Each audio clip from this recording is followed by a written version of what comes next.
That.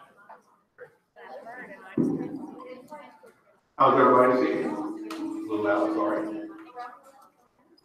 We're going to go ahead and get started. It is 6 o'clock. We want to start on time. I want to respect everybody's time. This should be 30 minutes, 40 minutes, and then there will be time for questions afterwards. My name is Miles. I'm the 8th grade counselor here at AMCMS Middle School, and this is Mrs. Awest. She is the current 7th grade counselor here at AMCMS. And you should be here to get information about. Did we get a new mic, Mr. Man? I was like, wow, this has never worked this well before. So we're here to learn about how to get your student registered for 8th grade. We are live feeding, just as an FYI. It makes me nervous. I want to stand over here, so I'm not in that picture. So what your students should have brought home the other day, starting on Monday, is we gave them a presentation very similar to this, and they brought home a course description guide, it's blue, and a registration sheet, which is also blue. One of the things that I always like to point out to parents is the frequently asked question page, which is page 1 and 2 of the course description guide. It will answer quite a few of the questions that you may have, or it might give you some ideas of things you need to think about for questions. This is what the registration form looks like, and if you are someone who's been here a while, and I see several of you that have had several kids come through, this is very different, well, not very different, but it is different from our previous form. It's actually not any more complicated, it just looks different. And I will be taking questions and answers as we go, so if I run across something and you have a general type question, not a question about your specific student, but a general type question, I'll be happy to answer, just raise your hand. And there will be times that I will stop and ask if anybody has questions. And then at the end, I will stay up here on the whatever you call it, stage, and until every single person's questions answered. So if you have questions you want to stay afterwards, I'm happy to answer any of those. So in 8th grade, one of the things you need to know is that it is a STAR year, which means that 8th graders have to take reading, math, science, and social studies STAR tests during 8th grade. The state indicates that the students have to pass the reading and math test in order to go on to 9th grade. That sounds a little bit scary, but don't let it scare you as bad as it sounds. So what happens is if for some reason a student doesn't pass the STAR test for either reading or math or both, then they will have 3 opportunities to take the test. And there's interventions that occur between each opportunity. And then at the end, let's pretend that we're after 3 times that they still have not been successful, that a committee comes together to decide if your student will go to the next grade level or not. So I don't want to scare anybody. It's really nothing to be scared about, but I do want you to realize that it is, the state says that the students have to pass reading and math in 8th grade for the STAR test. And I also like to mention high school registration. And you're like, well, I'm here for 8th grade registration. Why are we talking about high school? Well, the kids register for high school in February. Our current 8th graders are fixing to start registering for high school. And why is that important to you and your student is because the guidelines we receive from the high school that tell us what level of class your student should be taking is based on grades. There's some other factors, but the major one is grades. And so if you think through it, that's the first half of the year, so that's 3 marking periods. And by the time we get to February, we might have had the 4th one. I don't know exactly when it ends in my head right now, but 4 marking periods at the most, and then we have to make decisions. So sometimes we have students that start off in 8th grade and they don't start off as strong as they might should, and then they see high school approaching, they start hearing about registration, and they start doing a little better. Please encourage your students to start off strong, because those grades in the very beginning of the year are going to help determine what level of course they're going to be recommended for at the high school. And at the high school, like I said, they have different levels. They have regular, and honors, pre-AP, and AP types of courses. And all those have grade requirements for each one. And then I also like to talk about transcripts and GPAs just a little bit. I talked to your kids about them on Monday. And so we do have we have several classes that count as a high school credit in 8th grade. Your student has already taken one. They should have taken keyboarding this year. And when they took keyboarding, that's a high school credit. And so anything you take for a high school credit goes on the high school transcript, which, just to make sure everybody's on the same page, is a list of all the classes that your student takes for high school credit and the grade that they make in those classes. And so there's also a part of that transcript is a GPA, or a grade point average. And so they give you a grade point for every class that you take. And if you take a regular class and you make it 100, you get 4 points of grade point average. If you make a 90, you get 3, and so on and so forth. And so that's your grade point average. Well, the keyboarding class your student took in 7th grade does not count toward their grade point average. It is a credit, but it does not count toward their grade point average. And that's most of our classes that we have here. So if your student takes algebra regular next year, or keyboarding, well, they won't take keyboarding, Spanish 1, hopefully they'll complete it, communications application, which is an elective we'll talk about, or PE foundations, all of those are high school credits. But none of them go toward your student's GPA. You pass it, you get a credit, and that's it. They all count toward the 26 credits that are required to graduate from high school. And that's really a good thing, because the high school's course description guide, as I told the kids, 5 or 6 times as thick as what we have, because they have some absolutely amazing courses at the high school. And the more courses that they can get taken care of, maybe they'll have some extra room in their schedules to take some of the pretty cool electives that they have at the high school.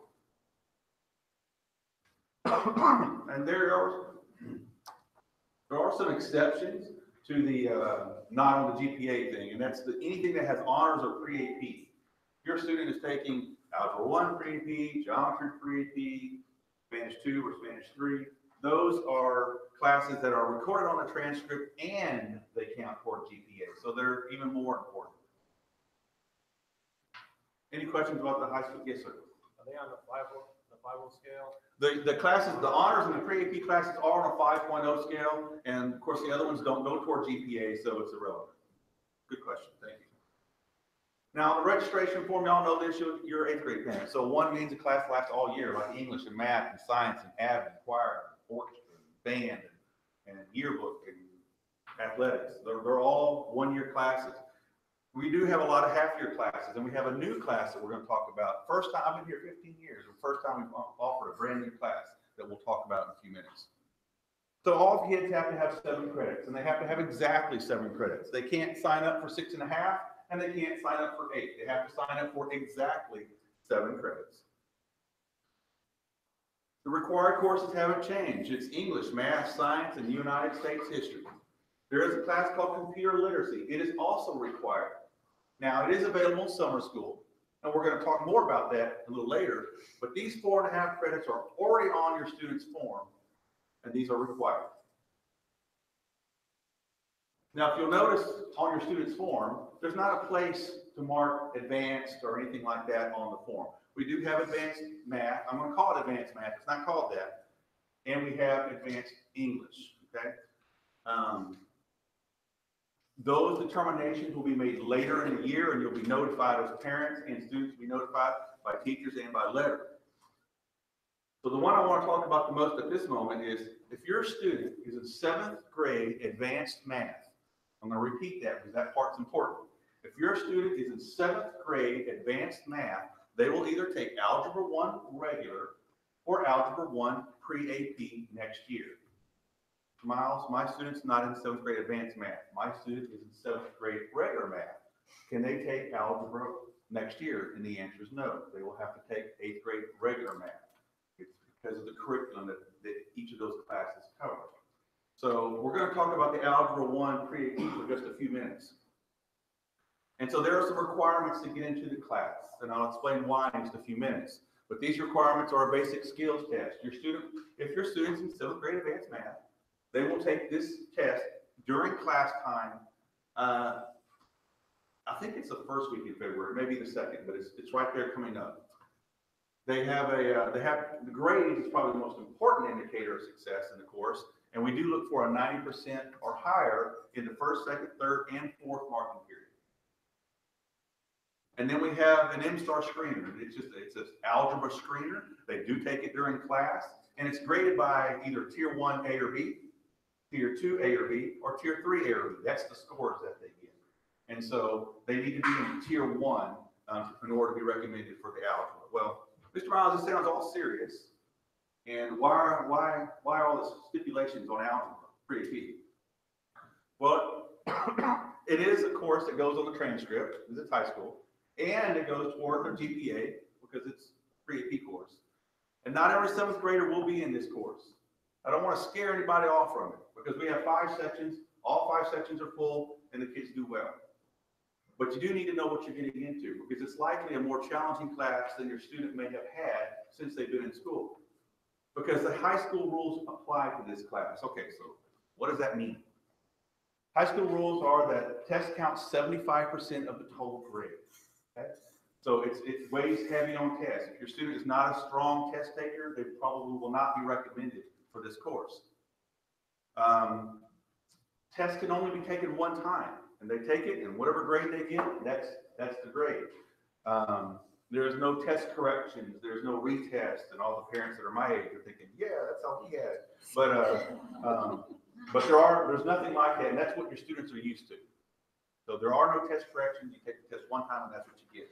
And there's no late homework policy. Again, yes, I was when I was young, but there is no late homework policy. College Station ISD and junior high says you can turn in your paper a day late and still get 100% credit for it. That is not the case for a pre-AP high school course. It is due the day that it's due. I had a football game. They're going to say, I'm sorry, it's due today. You need to turn it in, and if you don't, it is a 0. So some of those things are the scary parts of the course. But if you have a strong student that typically does those things, this will be okay for them. And there is an acceptance letter, and all the acceptance letter says are these things and the high school rules, so that you know what your student is getting into. And that'll come out at the end once all the decisions are made.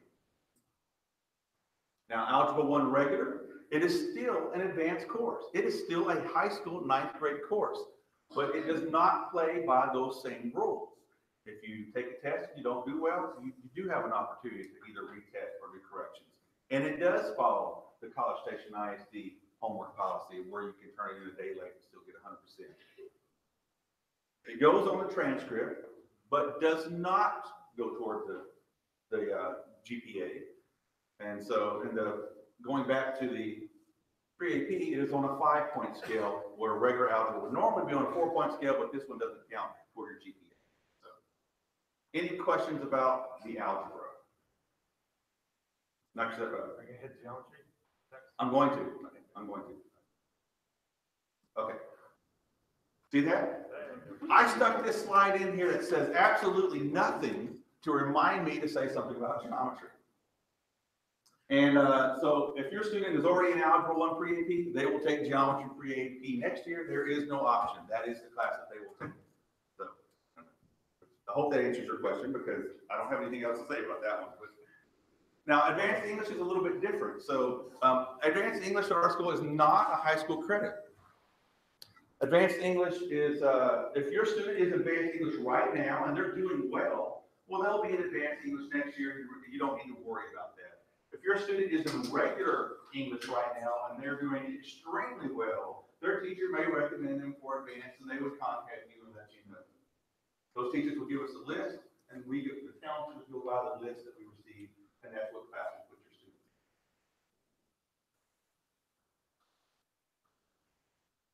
How will I know? There'll be a letter sent home, and your teachers will contact you. I don't have a slide on it, but I do want to say, Mr. Miles, what if my student is in 7th grade advanced math, but they didn't meet all the requirements, and for whatever reason the teacher didn't recommend algebra pre-AP, and I don't care, I still want them in that class. Is there a way to do that? The answer is yes. You're going to sign a waiver. So if that happens to you, contact the counseling office, and we'll talk you through that process.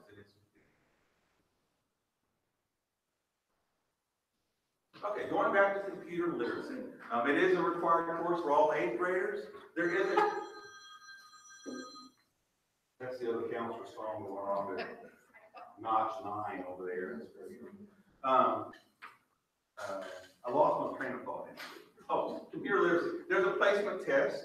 If they do well on this placement test, then they don't have to take computer literacy next year.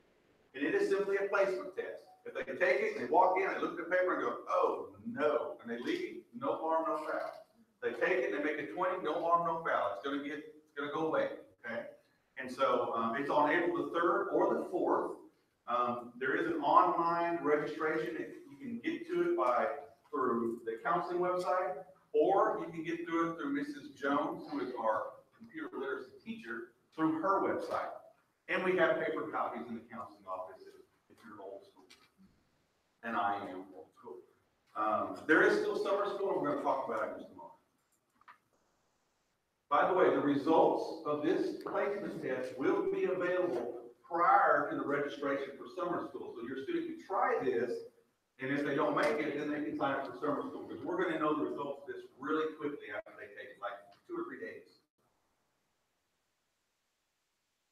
Again, all students must sign up for it, and if they do take it in summer school or if they pass the placement exam, we will place them in their first alternate, which goes at the bottom of the page. We're going to talk more about alternates later, but this is one of the reasons why under student alternates are very important. Now, we do offer computer literacy through summer school. It is in the month of June. It's approximately $100 per class. Sometimes it's $110, $115. I don't know what it is this year. The registration is online in April. Typically, students that are pretty disciplined can finish the class pretty quickly. I would say a couple of weeks. So if you have a trip to Disney on June the 1st and you're going to miss 4 or 5 days, they'll still have time to finish the course when they get back. Or maybe they start the class and then they've got a cheer camp or I don't know, all the other things that we do in the summer. Then they'll still have time to finish that course, most likely. I'm not going to talk about health right now. I'll explain why in a minute. Okay, so also informed that there's 2 options for your PE credit, and it's option 1 or option 2. It's on the top left-hand side of your registration form. And the bottom line for this, and this is what I told the kids, if you're going to be in athletics, you got to have a coach's signature. Coach doesn't sign it, you're not in athletics. It's pretty black and white for 8th grade.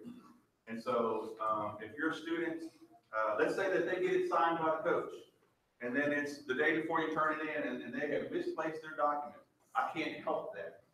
I can't place them in athletics until they have this signature. Okay? So it's very important that the students that are in athletics to get that coach's signature prior to the due date, and the coaches are aware that we're doing this before this is due. Mr. Miles, my son or daughter is not in athletics right now, but they want to be. How do they get in athletics? They got to go find the coach. They got to convince them that they should be in athletics, and then the coach signs it, and I put them in, and I don't question it. Okay. Any questions about the athletic piece of it? If you're not going to be in athletics, then you'll take a class called PE Foundations, which is option 2. Notice that athletics is a full-year class, and that PE Foundations is a half-year course. What's great about PE Foundations is that the asterisk means that it is a high school credit. And what's good about this particular high school credit is it takes the place of one of the PE credits that are required in high school. They're required 1 full credit in high school, and this will be half of it. So they don't have to take a half of PE, essentially, when they get to high school. I've said all that already, actually, but it does require, by the way, the athletics does require a new physical every year, and there's going to be an opportunity. Do you know the dates, Wes, of the physical for? Okay, she's going to tell us in a minute. I can't remember off the top of my head, but there is a time that they are going to do it here on campus. They'll offer it to the students. You bring $10. It has to be cash. They tell me it can't be a check. It has to be like a $10 bill or $2 or whatever. And then you can get a physical really easily. And that way you don't have to worry about needing to turn into coaches. She's going to get the date for us in just a moment. For boys, it's football, basketball, and track. For girls, it's volleyball, basketball, and track. And we do have cross country, golf, and tennis.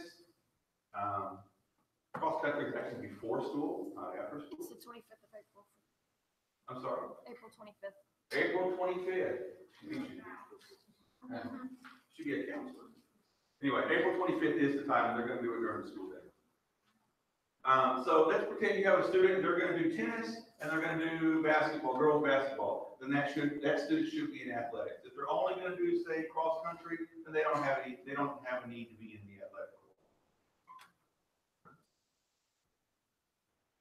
The PE Foundations is a lot like the wellness class. It's just the 8th grade version, and again, it is a high school credit. Our GT classes are some of the only classes that a student can take more than one time. So we do have GT STEM, and we do have GT Project Exploration. GT STEM is in the fall, GT Project Exploration is in the spring, and they will do different projects and different robots and different things next year. So even if your student had it this year, they can take it again next year. But your student does have to be qualified as a GT student. So there's a signature required. A lot of people go asking me, is this required that your GT student take either of these classes? And it's not. These are optional. They can take one, they can take both, they can take none. It doesn't change their GT status. Still GT, but these are options for them. Mr. Miles, my kiddo is really smart. We're in advanced classes or even in algebra. They got a high A's. Can they take the GT STEM class? The answer is no. They have to be qualified as a GT student. Okay, Mr. Miles, so the next question is going to be, so how do I get qualified if I'm not right now? And the answer is in coming up in April, no, it's March. In March, there is a nomination form that you can fill out, and then we will test your child, and if they score high enough, then they will be considered gifted and counted. But I will tell you, at this level, there's not too much benefit in being in GT with the exception of these two classes. And our new class has eliminated that a little bit because we do have a non-GT STEM class that we're going to start next year, and we'll talk about it more in just a minute. Okay, foreign language. Any questions real quick before I go too much further? Okay, doing great. Yes, in the back. I'm sorry, I missed on after school. It will be after school. The computer lit test will be after school.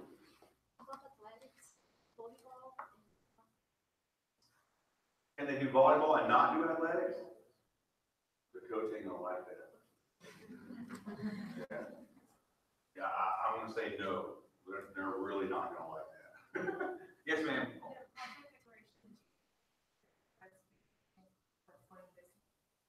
Yes. Now, I don't know what it'll entail next year because we don't ever know until we get kits and stuff. But yes, it'll be similar to what they're experiencing this year.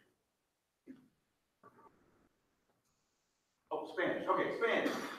If your student is taking Spanish 1A right now, then they need to take Spanish 1B next year so that they can finish their Spanish credit. That's cut and dry. So, and if your student is not taking Spanish right now, then they can't take Spanish 1B. It's either you got to do it for 2 years or you don't get to do it all in junior high. So, and then we do have Spanish 2, Spanish, and Spanish 3. So some of our students are in Spanish 2 right now, honors. High school credit, goes on the transcript, counts towards GPA. And they can take Spanish 3 pre-AP next year if they want to. They don't have to because they will have already met their 2 required high school foreign language credits. I will tell you that I think it's crazy. I think you should take 3 because you've already gotten this far. Why would you not take 3? But that's just my opinion. And so if they take, let's say your students in Spanish 3, then they have some thinking to do. Because if they took Spanish 3, then that means they already have 3 credits for foreign language, so they met the requirement to graduate high school. And Spanish 4 is an option for them, but they have to travel to the high school to take Spanish 4, and a parent has to bring them there every day and bring them back every day before the next class period. It's challenging. There's a few students that do it every year. Oftentimes they carpool, but that can be a challenge. That's Spanish 4. I think I have a slide. I do. But the parent is responsible for the, you like my little car, but I don't forget about the technology that I get. So the parent is responsible for transportation. If that doesn't work for you guys, and I understand why it wouldn't, we do have a Spanish literacy course that we offer and will offer as long as it meets the minimum requirement that the district sets for enrollment into a class. And it helps prepare students for Spanish 4 in high school. It is not a high school credit. It's called Spanish literacy. Here's the thing about Spanish literacy on your form. You're not going to find it. It got left off. And so if your student is in Spanish 3, you'll just need to write Spanish lit on the form and we'll take care of it. And I'm going to go to each of the Spanish 3 classes. I want to make sure that your student is doing that. Questions about Spanish? Yes. A couple of questions. Of course. So if they're taking Spanish for AP at the high school, first period? Don't know yet. We can't tell you that until the high school releases their master schedule, the schedule of all their classes, and we don't know that until later in the year. So I know that there are some students who've been doing that. How much is that cutting in? I mean, because there's some travel times. There is some you're gonna travel. miss parts of potentially 2 other classes. It hasn't been a problem. Okay. Those kids are usually really stellar students, and if they come in a little late, they don't miss much, and usually they're not much late anyway, and so it hasn't been a problem. My other question is, there's another high school right across the street. They have Spanish 4. Is there a chance that you can get a section of Spanish 4 AP? The answer to that is no, because they're on a block schedule where they have 90 to 100-minute classes, and it does not mesh with. I've asked that. Thanks for checking. Yeah. Other questions about Spanish? Anything at all? Yes, ma'am. So if they take Spanish, let's see here, they will have to take Spanish 4 anyway in high school. No, they don't have to. Have to is such a strong word. No, it's optional. They can't make you take. I mean, So as long as they have the 3, that means they already have it.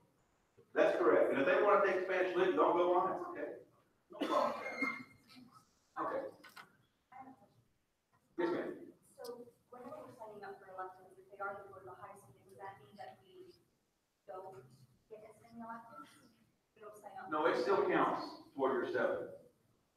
That one counts for the 7? Yes. So Yes, we ma'am. just factor it in as one? That's correct. Yes, ma'am. Just, if your student is taking Spanish 4, then that is one of your 7 credits.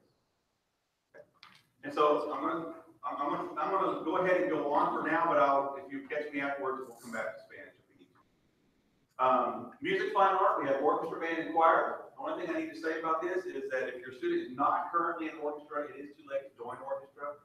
If your student is interested in band or choir and they've never been in band or choir, they can still take it. We do have beginning choir, we do have beginning band. The only one we don't have beginning of is orchestra. Takes up a full year. Now, we have lots of other electives for 8th grade students. We have our 1 and 2, theater 1 and 2, class called communications applications, which is all, this is what we used to call speech, and it's a high school credit. Exploring careers, practical law, juvenile justice, PE. There's our new class called Intro to STEM, and Cat News, which is actually called Yearbook of Your Form. On your form, which I couldn't fit on the slide, is AVID and an A position. So what I tell students about this slide is that, and we had this problem a little bit this year, is if your student has already taken a class, let's say they've taken practical law sometime in 7th grade, they cannot take it at all or put it as an alternate or anything for next year. If they've taken theater arts 1, they cannot take theater arts 1 again. They would have to take theater arts 2. So we have had a few students that got kind of stuck because they put that on their form, and then by the time that they came to us, we weren't able to move them. So I don't want that to happen. So please make sure your students are putting new classes on the form. The only one that they can take again on this list is PE. So we got GT STEM, GT Project Exploration, and PE. That's the 3 that you can take more than one time. Other than that, you can't. Advancement via individual determination is our AVID course. It is a college preparatory type course. If your student is an AVID right now, they do not need to turn in a new application. But if your student is interested in AVID, the applications will be available on February the 1st, and they are due on February the 6th. Get your picture? I'll go back. Take a picture. Okay, this is the new class. It's called Intro to STEM. I wish I could sit here and say I know exactly what this class is going to look like, but I don't. I don't know exactly what it's going to look like. But this is the description of it. So I think it's going to be a lot like our current GT STEM, probably not quite the same caliber of class, but this is an intro to it, and it's going to be heavy focused on design and coding. And this is for a non-GT student. It's a half-year course, so any student can take this course. Pretty excited about having it because I've always kind of hated the fact that you had to be GT to take STEM because lots of kids are interested in STEM and would be good at it. This is their opportunity, and I'm hoping it's going to be the class I think it's going to be. I think it'll be great. So, and yearbook is a 8th grade only course. It is 1 full year, and it does require an application. Which I brought some. I didn't think about. Okay. It does require an application. We gave those applications out on Monday. They are also available in the counseling office, so if your students didn't get one or lost theirs, I can get it to them, and I'll put it on our website as well. But I want them to turn the application in at the same time they turn in their registration sheet. So once we get to that point, they need to get that filled out quickly so that they can turn it in. Does that mean they're automatically in yearbook? No, because there are some limited spacing in there. But, I won't let them put yearbook if they haven't turned in an application. Mr. Miles, what if my student signs up for yearbook, turns in an application, and doesn't get it? How are you gonna know what classes to put them in? That's where the alternates come in. I'm gonna go look at your alternates. I'm gonna put them in the first ones that I need to. And the office aides. Oh my gosh, I asked the students about office. I said, who wants to be an office counselor, whatever aide? And I bet 50% of the kids raise their hand. The problem with that is there's not that many positions available for those 8 positions. So as counselor, we have 28. The library will have, and that's max. The library will have 28. The office will have about 34, and athletics has about 8. And then after they're full, there's just really not any more spots. Your student doesn't have to be a grade A student to be an office aide or a counselor aide. That's not what we're looking at. We're looking at, can they be trustworthy? Do they have some basic office skills? And are they courteous to people when they talk to them? That's what we're looking for an office aide. If you'll notice on the registration form, where it says aide, there's 2 spots. The reason we do that is because students will often say, if I can't do that, then I like to do this other one. And there's some really good students that will make good aides. So they can put 2 on that line. So they're going to put the one they're most interested in on the first line, and then their secondary choice on the second line. There's another reason we want them to put 2 there. It's because we don't want aide written as an alternate. Because we'll have plenty of kids to choose from that are not listed as alternates. So really, we don't need to see an aide position written as an alternate. Any questions about those positions? You have to take 7 credits. And the alternates at the very bottom of the page, it says, if I can't have the classes I took, or what did that say? If I can't have the class I choose above, or if I take computer literacy in summer, I would like to take blank, blank, or blank. And those are called alternates, and they are in order. The first blank is the first one, the second blank is the second one. And so, like, I'll give you some examples of when we might have to use them. Now, normally, we've been about 90% successful in getting kids in their first choice, sometimes even higher than that. But let's say we got juvenile justice was extremely popular this year. And I don't know why it was, but Mr. Morgan's great, but his classes are full. And so if that should happen next year, then we may have to choose an alternate for your student. Let's say you put Avid and you don't make it, we look at your alternates. Let's say you put yearbook and you don't make it, we look at your alternates. Let's say you take computer literacy in summer, we look at your alternate to see what to put you in. Okay. One thing I always like to say is every year I'll have a student that says, hey, Mr. Miles, I took computer lit so that I can have, I'm gonna make up a class, theater arts 2. And sometimes it just doesn't work. Usually it's only about once or twice a year, but it happens. And so I feel bad about it, but sometimes it just doesn't work on the kids if they have a very specific schedule. So we do have some kids that will take summer school to take a very specific class. And sometimes that very specific class doesn't work. We try really hard, but just realize that that does come up sometimes. Cheerleading and dance. You have that date? We don't have a lot of information on it right now. It's on page 21 of your course description guide. There's a very short explanation of it there. I do know that there is a preview camp that is required to attend. I do know that there is an informational meeting, which we got the date today. Ms. West is looking that up. Unless you have it. She didn't have it, okay. I'm sorry? February the 20th at 5:30 in the cafeteria. February the 20th. That's hot off the press. We got that date today.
like that. So I'm not trying to scare you, I'm just trying to tell you, we just